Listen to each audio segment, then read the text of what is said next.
First up, the assassination of Charlie Kirk is at the top of everyone's news feed in the past couple of weeks. This happened on September 12th, 2025, during a Q&A session at Utah. There's a lot of media outlet reporting devs from Bethesda, Epic Games, and Sucker Punch facing firing for celebrating the violence, with over 200 listed by Charlie tweets detected across 20 plus studios. The most notable one is Sucker Punch's Drew Harrison, who is a 10-year veteran character artist who was firing for posting "I'll do it again 100 times stronger" after posting how violence against fascism is justified. Sonya's employer stated comments celebrating violence are unacceptable, also letting go of many other artists for a similar issue.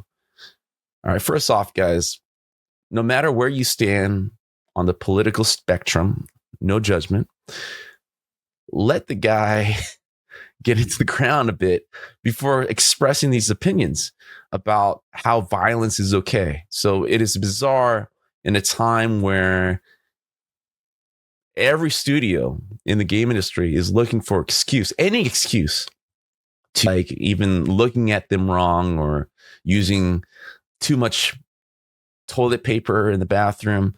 This is a very volatile time in an industry, and they're firing and letting go and laying off people because they need to. This is the year where they're still cutting down and still figuring things out. And you guys are kind of, not you guys, right? But like people in the industry are volunteering as tribute, giving another easy layup for people to fire you over. And of course, inciting violence or okaying violence or affirming assassinations is probably not the best way to spend your time right now. How about just let it simmer a bit before talking about this stuff? Now, it is ironic that we're still in cancel culture. Like that, I do not like, because we went through a similar problem a few years where speaking your mind did have a lot of consequences. And I personally have been in workplace where it was getting very difficult talking about anything political or expressing an opinion. And it was just, let's put your heads down and work. And maybe at a workplace, it's not time for those type of things. Maybe that should be a general rule. I don't know. But now we're just seeing the other side of it, and it's still the same thing. It's cancel culture. So I don't know how I feel that this is still happening. However, I do think it is pretty insensitive to the family of Charlie Kirk or his friends, to anyone, that the guy just got killed on pretty much live stream that is available forever on the internet, and freshly days after having to view people celebrating your dad's death or your husband's death. I just feel like that's a line you should not step over. And it is pretty insane that people are doubling down, right? So here's a clip from Bethesda, which is bizarre. Why don't you watch it for yourself?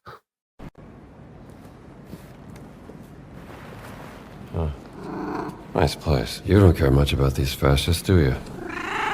So this is the Bethesda's official X account using Indiana Jones that was recently released and posting about Good Kitty. This happened like a day or two right after the event, which was deleted quickly with no specific comment. However, the internet never forgets, right? People saved that clip and is being replayed. And this is just a bizarre. First of all, who are these social media marketers? Who is in charge of the branding of the company and is allowed to have this much access to post these ridiculous things that have nothing to do with the game that they're working on or future announcement or the culture? And it's literally a personal expression on a company account, which is not okay. And it's just not a regular employee. You're the marketing manager. So someone who was in control of this was posting this willy-nilly, making a statement, which I think at a workplace, it's pretty unprofessional. First of all, you're representing a group of people, and obviously that post was not a collection. They didn't have meetings over it. The CEO didn't give the thumbs up, and there wasn't a plan of action that led to that event. So someone just saw the event, used the company account to post something that they thought was funny, an assassination on live TV, basically, and thought it was basically okay. Like, how much of in a bubble do you have to be to go through this line of thinking, right? Forget the fact that wherever you stand on the political spectrum, just the fact that someone died, right? Just stand by that, and posting something like this and thinking that it'll be okay and that you're going to get high fives and thumbs up, right? Maybe you will in some pockets of it, but not the majority or overall the whole company. Obviously, the whole company didn't agree. They immediately deleted it. Pretty sure that person's fired or at least reprimanded. And Microsoft had all types of problems across the board. Like, this was happening over and over. Microsoft, again, as a reminder, is the leader of laying off people for the last 2 years. So this is just like whack-a-mole for them, where they're like, oh, great, another excuse to fire someone else. So don't understand how, when the industry is so fragile right now, and the people who are lucky enough to hold on to their jobs are spending their time disrespecting the people who don't have jobs, spending this time on the job to do these type of things and basically doubling down and proud about this, right? It's not the time, man. We're here to ship games. We're in a place where, I'm not saying to shut up, but in a way I am. It's like you're working at a place to make games. So make the games, right? Inciting violence is crazy. Am I the only one on this? Inciting violence on either side is crazy.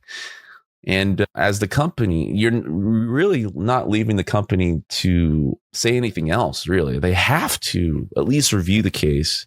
There needs to be some kind of consequence. The only thing, the silver lining I see, is that there is a consistency, right? Where about cancel culture right now, where a few years it was really one-sided, and now we're seeing the other side of it.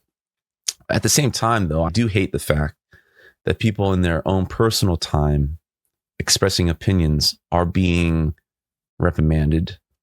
But I think in this case is a little different, because it's literally celebrating violence, which is, I don't think it's the road that anybody wants to go down for the sake of what we're trying to do here. Even Epic Games saw some of this action. Tim Sweeney, some of his staff did that same thing, and he had to defend them by clarifying against incitement. He posted a couple of tweets and basically highlighting how the First Amendment, and he wasn't sure exactly how did they go against it, right? His employees, and then had to double down. He had to correct it for damage control, most likely, to clarify that he's not for violence, but he is about defending staff, freedom of speech, right? Which, again, it's like, not the time, guys. It's not the time. Tim Sweeney, he's protected. He's a made man. He runs the whole damn company, so he's fine. But setting an example is important. And when the whole industry is reacting pretty clearly about people expressing their opinions about this in a negative way, that maybe you want to step back and see the bigger picture here, right? So there's a lot of backlash to this, and the Drew Harrison is definitely his name. His X handle is Drew Punching Nazi Till I Die, which is pretty consistent. I guess that's his stance. Stuck by it. Even when there was a lot of backlash to him saying those things, he doubled down. So there is a respect, right? He didn't back down. Eventually, after he got fired, he still gave Sucker Punch no ill will, still saying that it's one of the last shining light of the industry, but still unapologetically stand by what he says, which is admirable in a way, but without a job. And he has that stigma and he becomes a liability anytime he applies, no matter how good you are at character art, right? There's a lot of character artists around right now. So it's just a bizarre way to set yourself on fire and smile about it. I was looking at the facts here. There's 15,000 jobs in 2025 alone that were cut, right? So a lot of these companies are using these type of firings, controversy that's brewing up to downsize, right? And it is interesting to see how a person like Harrison or these devs are proudly standing by their views. These events lead to immediate job losses for these individuals involved, damage to their reputation and to their careers. There is a chilling effect, whether you stand on the left or right side of the issue, on free speech within studios. It's always been an issue on the podcast. It's one of the main reasons I've started the podcast at the very beginning. It's called Game Dev Unchained, right? Because the job really was restricting in your personal time. Hobbies or passion projects outside of work was really restrictive, even to a lot of degree. Now it's become a bigger problem. It hasn't really disappeared. But added onto that issue, people's social media is really monitored nowadays.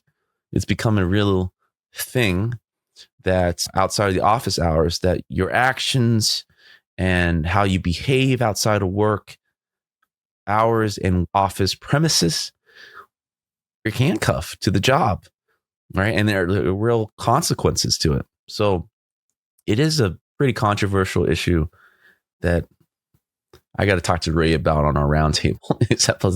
To bounce ideas off him. What does that mean? With team experience heightened, survivor guilt, the people who still have those jobs have morality dips, right? Obviously, all your friends are getting fired. And companies face potential boycotts or backlash from gamers, delaying projects as talent is disrupted, right? Overall, game projects are going to be pushed back. But in the long term, over the next 3 to 5 years, devs will be able to start monitoring and curate their online presence more carefully. It is a slap on the wrist in some regards. Hey, this is becoming a real thing. You guys need to be more careful about your online presence, and seeking roles and values aligned studios are shifting to indie work. So, that opens up more choices for you guys to look at other options, right? If these companies don't align with your views, which is restricting right now, man. Everyone's out there trying to look for any job that will accept them. Now you have to limit the bubble of that to preferences, right? In the short term, I don't see that happening. In the long term, maybe you guys will have more choices later. The industry will be able to, could see stricter social media policies standardized, something that will be more clear. Got to read those new employee docs, right? I'm sure by now, a lot of those contracts that you guys sign that doesn't just state your salary and how happy you are, but they're going to probably have some, if not already, measures for social media presence about what you can or cannot do. Definitely recommend you guys to look at that more carefully. But this risks talent drain to less regulated markets like Eastern regions, right? The more restrictive North America is, which is what we're seeing, with restriction, there are limitations, right? The Eastern companies, Asia in particular, even some of Europe won't have these restrictions. So they're going to be booming and innovating, right? We're already seeing this on that side, and more on that later. Ironically, it highlights how companies are already eager to downsize find pretexts in these posts, yet the proud to lose it stance from some devs could foster some resilient, outspoken communities outside of corporate structures. So it'll be interesting to see what the next couple of years look like as this becomes a bigger and bigger problem. The louder employees that stand by what they say, I wonder what they're going to do. If they're going to go ahead and go into the indie market or form smaller companies on their own so that they are able to advocate for their perspectives and not have direct consequences.